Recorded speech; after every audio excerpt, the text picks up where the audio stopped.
Hi, my name is Sienna Singh and I'm back again with another video about dementia. I'm going to be doing an array of different topics in regard to dementia, what it is, how to deal with someone that has it in your family.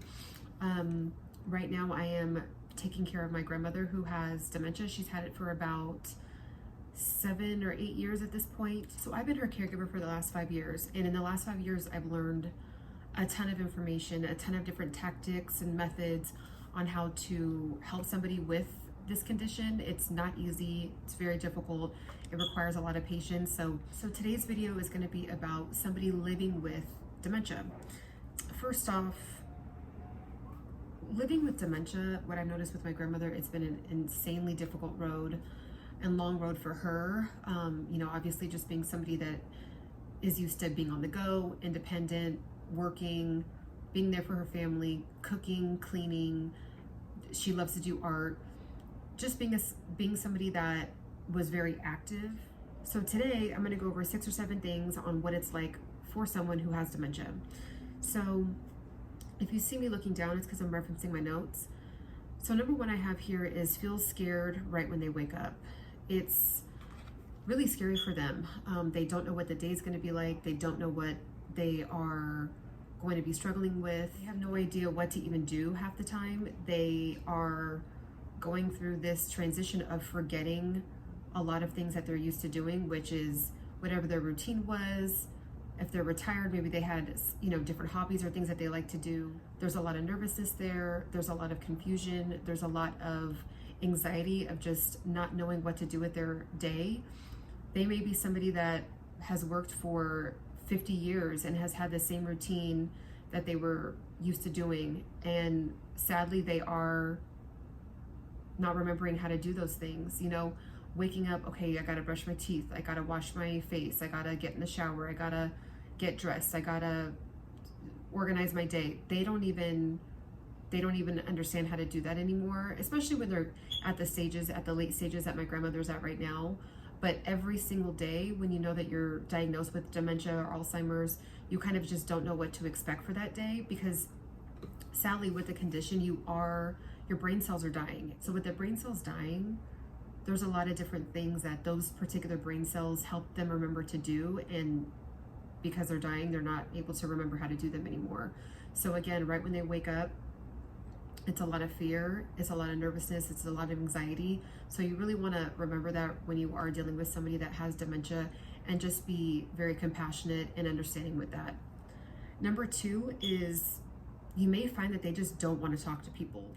So in them not wanting to talk to anybody, it's really because of fear of repeating themselves. They know that with this condition, there is going to be instances where they forget what they may have told you, or maybe what a conversation was about right in that moment.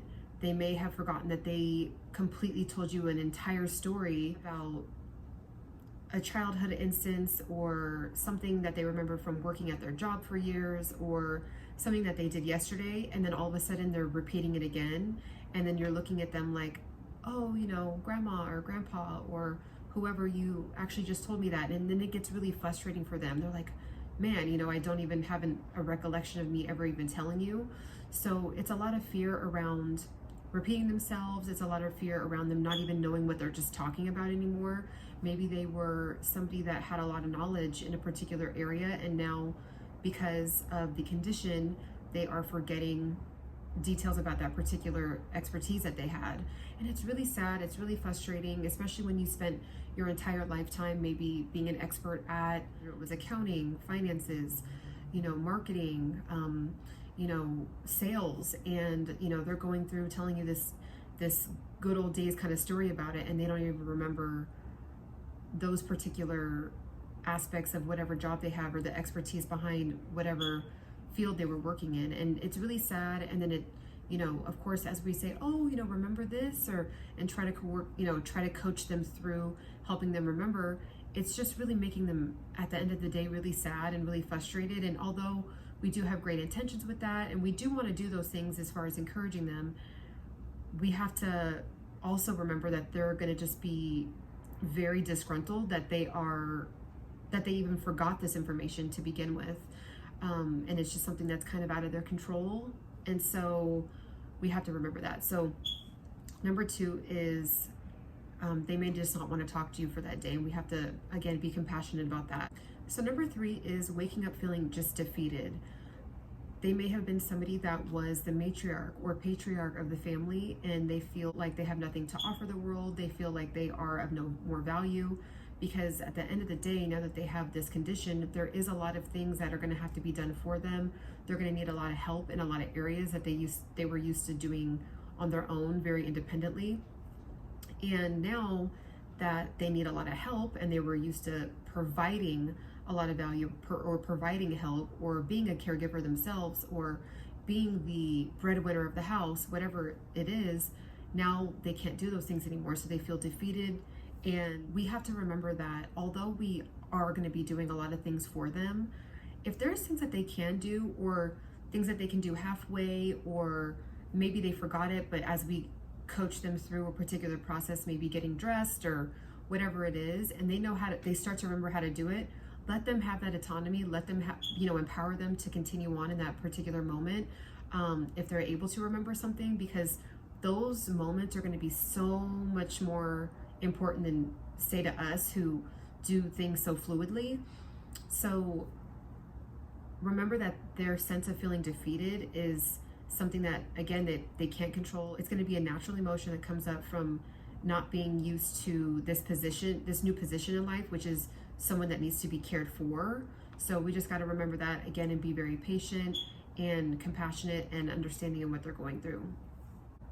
So number 4 is forgetting something new every single day. Sadly, with this condition, there's a lot of different aspects of the process that are not going to be predictable. One day they may remember how to maneuver around the kitchen, one day they may not, and then the next day they may remember halfway how to maneuver around. I mean, there's just different aspects that kind of go in and out as the days go on. Really, not even just the days, hour by hour. They don't know if they're going to forget how to maneuver around the bathroom. They don't know if they're going to forget how to turn on the shower, turn on a faucet. And it's a really tough time for them, because again, these are things that we've been doing throughout our entire lives, brushing our teeth, turning on a faucet, and they're now realizing that they don't remember how to do those things anymore. It instills a lot of fear every single day when they wake up. So just remember that, yes, we know that they were someone that was perfectly able to maneuver around a kitchen their entire life, because they're maybe the best cook in the family, and now they don't even know how to open up the refrigerator or where the knob is on the refrigerator or open up a cupboard. And we want to be patient with that. We want to be understanding. We want to help them, again, empower them, walk them through certain things. And if we see that they're getting frustrated, we don't want to perpetuate the situation and make it worse. So we just have to remember that they are going to forget something new every single day, and we just have to hold their hand and help them through that process of sadly them declining.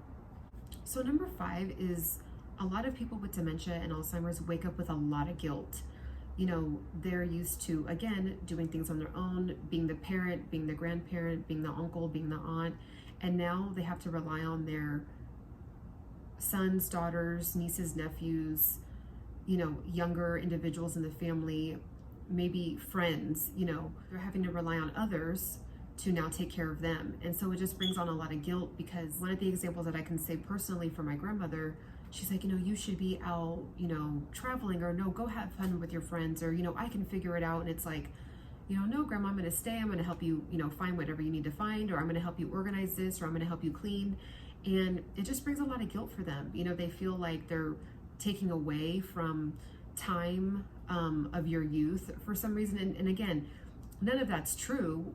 I know as a family member or a good friend or a good neighbor, you're happy to help, but for them, they're used to, again, doing things on their own. They're not used to asking, can you help me vacuum? Can you help me organize my drawer? They're not used to needing those kinds of things. They're not used to needing help in those kinds of different areas. So they wake up with a lot of guilt, and it's really frustrating for them. And sometimes they can fall into a depression with that. So we just want to make sure that we are paying attention to that, and again, helping them feel empowered, reassuring them that we're happy to be there for them, and being really kind during this process. So number 6, and this is a really big one, they're gonna wanna do things that they were used to doing that they just literally can't do anymore. A really good example that I can think of with this is my grandmother would try to leave. She would try to leave and honestly wouldn't be able to communicate where she felt like she needed to go. This is back in the stages where it was kind of moderately bad. I wouldn't say it was severely bad, but she would just get her purse and just start to walk out of the door, and we'd be like, Grandma, where do you want to go? And she'd be like, I don't know, I'm gonna leave. And she doesn't know how to drive. She's completely, her sense of direction is completely wrong. She has no idea about even safety. There was a really scary incident where we didn't know really how bad it was getting, so she got up, got her purse, walked out of the door. So I was like, oh my gosh, Grandma just left out of the house. So I, ran after her. It's like, oh my gosh, Grandma, you're not supposed to be leaving, but she was already out the door. So I just kind of start walking with her just to see where she, wanted to go. I was like, okay, maybe she might want to just go on a walk or just be outside. So we walk outside. She doesn't even know how to push the elevator. She ends up waiting for somebody to come out of for the elevator to come to the floor that she lives on. She gets in the elevator, goes down in the elevator, and just proceeds to start walking. And then she proceeded to try to walk across the street. And where she lives is on a very, very busy street. It's a 50-mile-an-hour street. And so I had to physically hold her back from walking into the street. It was really, really scary. So it's just, she, not only does she not even know where she's going, she doesn't even have she doesn't even really have any awareness of safety anymore. So that's also another thing that's really scary with this process, because we don't know exactly what they don't know anymore, and neither do they. So again, it's something that we need to pay attention to. And if we know that they just cannot do something for their safety, we have to make sure that they do not do it, whether it's picking up a box or trying to take a knife and cut something, or trying to leave the house and they don't know where to go, or trying to drive a car, or whatever the case is. We have to use our discernment, and we have to use the fact that we know better in that situation. I apologize about there's sirens going by.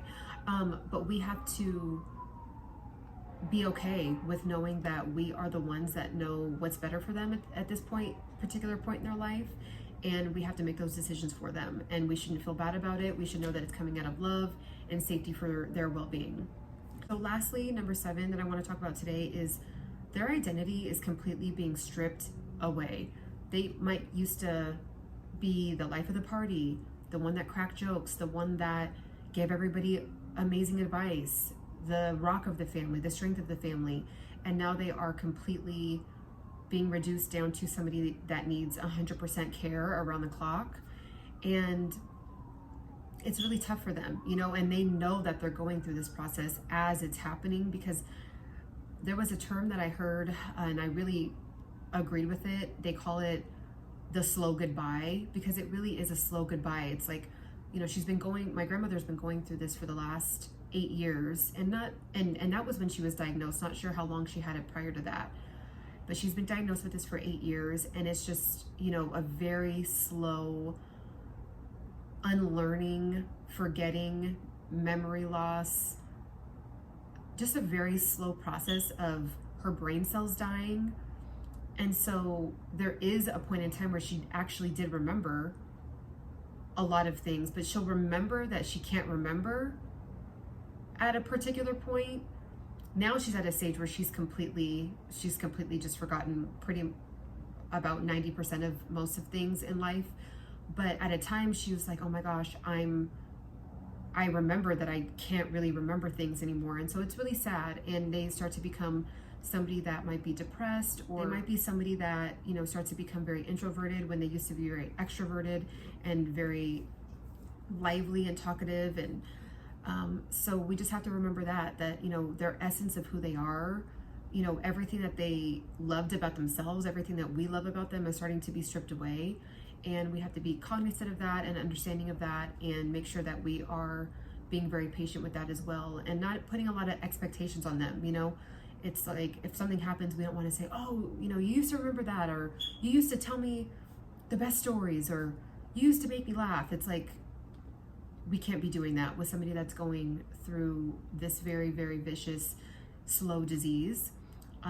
So I just want to really drive that point home. So just to kind of wrap everything up, the best way to handle all of the 7 different things I listed today is just to be very loving, very kind, very understanding, and make sure that we're taking our time to help our loved ones go through this very difficult process.